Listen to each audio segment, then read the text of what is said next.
les enfants de la patrie, avec le peuple, le 28 mai 2020 aura été une journée obscure pour les pieds noirs d'Algérie. Quelques heures après le décès du suprémaciste judéo-zionard Claude Guasguen, pied noir de droite, Guy Bedos, l'humoriste pied noir de gauche, tirait sa révérence.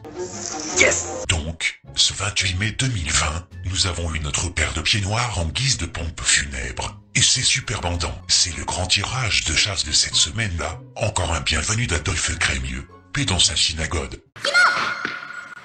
Guy Bedos n'est plus. Tu es mort. Donc ça, il faut que je vous dise que j'ai adoré Guy Bedos. Il était très drôle, très iconoclaste, très sarcastique. Il jouait merveilleusement. Qu'est-ce qu'elles sont belles ces nanas. Ah la vache. Qu'elles sont belles. Ah les salopes. Ici, mais qu'est-ce que tu fais là? Pourquoi tu as sorti les fourrures? Je m'en vais. Tu sais ce qu'il m'a dit cette nuit? Et en plus il m'a réveillé pour me le dire. Devine. Je te souffre pas. Mais je sais pas, mais tu vas pas me raconter ça là maintenant, non? Bien sûr que je peux te le raconter alors. Et puis, j'ai eu maille à partir avec Guy Bedos, à partir des années 2000, quand je suis devenu un peu connu, mes positions étaient un peu connues, et alors j'ai eu le droit à ces insultes, etc. Je me ferais des prix pour venir l'aider à rebriser son blue jean, il est drôlement usagé son blue jean, hein. Je voudrais pas critiquer, mais c'est pas une première masse, hein, salope. Ce matin, je me suis présenté chez toi, et l'autre folle, elle m'empêchait d'entrer dans ton cabinet. Qui, Madame Paquet? Mais c'est normal, j'étais avec Monsieur Simoni. Je vous avoue que je ne veux penser aujourd'hui que Guy Bedos, que j'ai adoré, que j'ai aimé, qui a égayé ma jeunesse. Je me souviens que c'était vraiment magnifique. J'ai écouté les disques de Guy Bedos dans les années 70, c'était fantastique. Chouette, tous les gus qui viennent à défiler, l'étude de la politique par Jackie Chirac.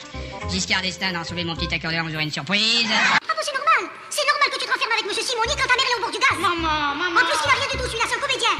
Il a rien du tout. Tu veux voir ses radios? Donc je ne veux penser qu'à ça. Je pense qu'il a un peu mal vieilli. Les bons vieillit tous mal, peu sans doute. C'est comme ça. La vieillesse, c'est un naufrage, comme disait le général de Gaulle. Jusqu'au bout avec JJSS. Jusqu'au bout, il a quand même pas se déloquer, JJSS. Dis donc, ça serait chouette comme argument électoral. Radical, c'est le moment de le dire, hein. Il a rien du tout. Demande à Madame Paquet. Seulement lui, forcément, il te paye, alors tu le reçois avec des sourires.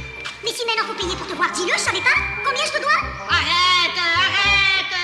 Et il a le droit d'être de gauche, il avait le droit d'être voilà, mais il a fini un peu sectaire et c'est triste. C'est triste pour lui d'abord parce que, et je vous dis, moi je ne veux garder que sa face lumineuse de Monsieur Ramirez et de la drague et tout ça, où il était vraiment éblouissant. Ah, Simon, ne me parle pas sur ce ton, hein, parce que je suis contre ta propre mère. Et tu pourras recevoir une paire de claques devant tous tes camarades, tu sais. Qu'est-ce que j'ai fait? Maman, écoute. Suivre certains de vos confrères qui tapent sur Macron et sur Édouard Philippe exagérément à mon goût, car je suis très reconnaissant à Macron, d'abord, de nous avoir épargné Madame Le Pen. Voilà, même quelque chose d'important. Je n'en doute pas. Vous ne trouvez pas qu'il y a une racaille d'en haut? Vous ne trouvez pas qu'il y a certains des amis de votre ami devraient être en prison, et aussi à gauche, et aussi à droite, et que d'une certaine manière, quand on veut être effectivement écouté par la jeunesse, il faut peut-être être justement, si on veut être respecté, il faut être respectable. Je suis pas parti socialiste, je suis de gauche. Donc je peux pas être un parti socialiste. Qu'est-ce que tu dis? Répète ce que tu dis. Je suis pas parti socialiste, je suis de gauche. Donc je peux pas être un parti socialiste. Salope. Oh putain, celle-là dit oh la pute. Pourquoi elle dit pas son téléphone sous la photo, cette pute? C'est que quand les Américains veulent tuer un chef d'État, comme ils l'ont fait avec Pinochet, ou plutôt, tiens, beau lapsus, comme ils l'ont fait avec, parce que c'est un dictateur Pinochet, je sais pas si vous avez remarqué, c'est Allende, c'est Salvador Allende qui a été tué avec l'aide de la CIA et du FBI. Il pouvait très bien avoir Saddam sans assassiner les gosses et les femmes et les vieillards. Où elle est ma copine? Ah, la voilà. Oh là, elle a garé son panty. Où qu'elle est, sa culotte? Où qu'elle est, sa culotte? Ah, plus sa culotte. Salope. Tu m'as oui pas. T'inquiète pas, je te laisse pas mon adresse. Comme ça, tu économiseras le thème. Arrête. Adieu l'artiste, vas en paix. Tu peux compter sur moi. Je saurai m'occuper de ta veuve et de ton cher public. Mourir quelques heures après l'autre pourri, pour lui damer le pion, c'est vraiment vouloir emmerder l'extrême droite jusqu'à son dernier souffle. Encore un à qui Jean-Marie Le Pen aura survécu. Le camp du bien aura donc perdu l'un de ses meilleurs staliniens, le promis grand qui leur souhaite bienvenue en France. Mais surtout qu'on les mette chez nous, la merdasse qu'on représente, et pas chez les bobos de son espèce. Quant à son fiston, l'odieux Nicolas Bedos est soumis comme pas deux, il aura eu la pire des semaines de son existence. D'abord son parrain et académicien Jean-Loup Dabadi, décédé 4 jours auparavant, et ami de longue date de Guy Bedos, et maintenant son daron. Le fils à la pupille dilatée ne vaut guère mieux. Tout toujours soumis au vrai pouvoir et à l'arnaque antifa. Bedos, c'était le mec qui pouvait se tirer au Québec si le Front National devait passer en France. Bedos, c'était le mec qui disait que le racisme n'était pas une opinion, c'est un délit. Un seul racisme autorisé, le français de souche bien sûr. Bedos, c'était l'habitant de Neuilly-sur-Seine qui crachait sur les Gaulois qui votaient FN parce qu'il devait supporter l'immigration et ses conséquences au quotidien. Les vieilles pétroleuses du PS, du SOS Racisme, du MRAP ou de la Ligue-Croix porteront le deuil de façon éphémère pour beaucoup de patriotes. Comme disait Desproges, en apprenant la mort de Tino Rossi, ils reprendront 2 fois des nouilles, voire Bedos, l'antiraciste et anti-pétainiste de pacotille. Tous mourir devant un Mitterrand décoré de la Francisque ne fait que démontrer à quel point ce tocard était politiquement un crétin et socialement un traître. Pour rappel, la mère de Bedos était pétainiste, et le père, pas beaucoup plus à gauche pour autant. Guy Bedos nous a accompagnés pendant des décennies. Son humour était une arme redoutable contre le racisme et la bêtise qu'il combattait sans relâche. La gauche était sa famille, il l'a traité durement parce qu'il en attendait beaucoup. Son talent et ses colères nous manqueront. Alors là, évidemment, c'est beaucoup plus embêtant. En ce qui te concernait, c'est sûr qu'il te traitait durement. Allez, forcez les barrages. Oui, c'est François Hollande. Ah oui. Tu l'avais pas vu? Allez, c'est pas grave. Non, j'ai pas envie de dire. Moment mémorable cependant, en 2013, où la poissonnière Nardine Mouk-Morano portait plainte contre Bedos, qui l'avait qualifié de conne, puis de salope lors d'un spectacle. Mot de justice avec une audience inédite. Guy Bedos et Nadine Morano, ensemble au tribunal de Nancy. L'humoriste comparé pour avoir insulté la députée européenne. Il sera fixé sur son sort lundi prochain. Le comédien et la députée qui se sont croisés, ils se sont parlé. Alors pas franchement sûr qu'ils soient devenus meilleurs amis, mais la séquence a été filmée par BFM TV. Et alors là, la pauvre Nadine Morano, mais alors, mais qu'est-ce qu'elle prend? Mais qu'est-ce qu'elle prend? Mais c'est Qu'est-ce une qu'elle prend? Non, obsession. je dis que c'est une conne. Mais ça, c'est vous pas. répétez, vous savez Ma que ça chère fait quand même- Anne-Sophie, c'est pas de la diffamation, c'est de l'information, ça. Ah, mais non, mais- Je dirais pas un mot, ni pour ni contre Nadine Morano. Elle est trop chère. Le jugement est en J'aurai le résultat du verdict. Le verdict, je l'aurai lundi prochain.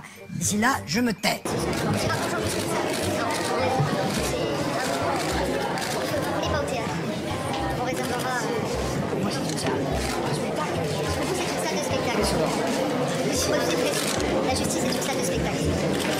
Est-ce que c'est pas une cible un peu facile en fait, aujourd'hui, maintenant qu'elle n'est plus au pouvoir, maintenant que beaucoup de Non, mais gens s'acharnent attends, sur elle? mais c'est elle qui a fait remonter au plan national une affaire qui était communale. qu'elle s'est J'étais blessée. dans sa ville à Toul. Et ça dure quelques secondes ce que je dis sur elle. Je fais pas un spectacle sur Nadine Morano. Je vais pas m'attarder sur des. Je vais pas m'attarder sur des riens. Mais ça s'est passé de façon plus sympathique. Vous étiez quand même tous les deux présents au tribunal. Vous n'étiez pas Oui, obligés d'y aller. j'ai été obligé d'annuler une répétition de ma pièce pour aller au tribunal de Nancy.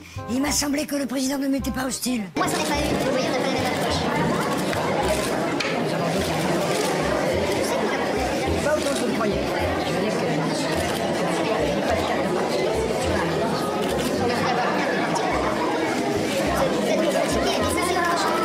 Mais enfin, sur Nadine Morano, elle en prend un petit peu plein la figure de beaucoup de personnes en Non fait. mais là de chaque j'étais là-bas et c'était rigolo. C'était Je veux l'occasion. dire, mais elle m'avait, j'aurais pu porter plainte contre elle parce qu'elle m'avait envoyé des types qui ont essayé de perturber mon spectacle. 15 000 quand même. 15 000 euros, ça va pas, non? Connasse. Ça vous regarde, c'est pour moi, vous avez pour moi. Et c'est le spectacle. Je préfère des gens qui ont des convictions à ce moment-là. Je reproche que jamais d'avoir des convictions. C'est pas pour ça qu'on est là aujourd'hui. Et on a nous aussi. Ah non, on n'est pas là. Ah bon? Je croyais. Elle était tellement fâchée contre Bedos qu'en fin de compte, elle était aussi fâchée avec l'orthographe. 9 mois ferme pour avoir traité Taubira de singe. J'espère que pour m'avoir traité de salope, Bedos sera logé à la même enseigne. Tu crois ça, hein? Sachant que les juges savaient d'emblée que Taubira n'était pas un singe, pas étonnant que tu avais finalement été débouté. Et pour finir, l'épisode de Charlie Foucu. Vous êtes Charlie encore aujourd'hui? Oui, je suis Charlie, oui. Mais je suis ravagé par le chagrin d'avoir perdu mes amis, d'abord, tout bêtement. Tu déconnes. Charlie Hebdo, c'est pas mes copains. Ils crèvent. Je suis pas d'accord avec eux. Et c'est pas en tant qu'humoriste, confrère, collègue, tout ça. C'est en tant qu'être humain. Ils ont pris des risques sur la peau des autres. Si on avait tué un gosse dans un lycée français de Libye, d'Égypte ou de Tunisie, il n'y avait pas de quoi pavoiser. Cabu, j'aimais beaucoup. Volinsky. Bon, il y en a que je connaissais moins, mais je pleure sur tous ceux qui... J'ai pleuré comme un gosse tout un après-midi, là, quand c'est arrivé. Et en plus, ils sont pas drôles. Depuis que Rézer est mort, depuis que Sidney n'est plus là, avec eux et tout ça, ils me font pas rire. Parce que je trouve ça monstrueux. Je suis un antiraciste obsessionnel. Mais ces Arabes-là, c'est pas les miens. C'était nul, l'histoire de Mahomet. Je suis content qu'ils aient bien vendu. Voilà, c'est tout, mais je m'en fous de Charlie Hebdo. Et j'ai pas de leçon d'insolence à recevoir de gens qui se sont couchés devant Philippe Val, qui s'est couché devant Sarkozy pour devenir directeur de France Inter. Bedos représentait toute l'arrogance pied noir, encore présente aujourd'hui, à savoir se croire plus malin, plus intelligent que les autres. Bref, nous prendre pour des cons. Bedos a eu une période plutôt drôle, et puis il est devenu un parvenu people. Quelques rôles d'acteurs réussis. Toutes les 30-40e dernières années ont été du réchauffé d'aigreur, de blagues à 2 balles, tapant sur les Le Pen quand ils n'avaient plus rien à dire comme les comiques merdiques qui rient de leurs propres blagues pour booster sans succès l'ambiance. S'il n'y avait pas eu le juif Drucker pour montrer son cul et essayer de rester dans le coup, il aurait disparu complètement. Depuis longtemps, malgré les médias qui embrasent un portrait flatteur, ils finiront dans les poubelles de l'histoire comme lèche-cul, et c'est tant mieux. Au final, mort d'un soumis qui jouait au rebelle, que Dieu lui accorde sa miséricorde. Au prochain épisode, abonnez-vous en masse sur cette chaîne tout en n'oubliant pas de valider la petite cloche. Vous pouvez me soutenir financièrement sur PayPal si vous le souhaitez. Partagez au maximum sur Facebook et Twitter, et réfugiez-vous sur VK, le Facebook russe, ainsi que sur Discord. Tout va bien dans le pire des mondes, d'autres déclarations suivront. À très bientôt.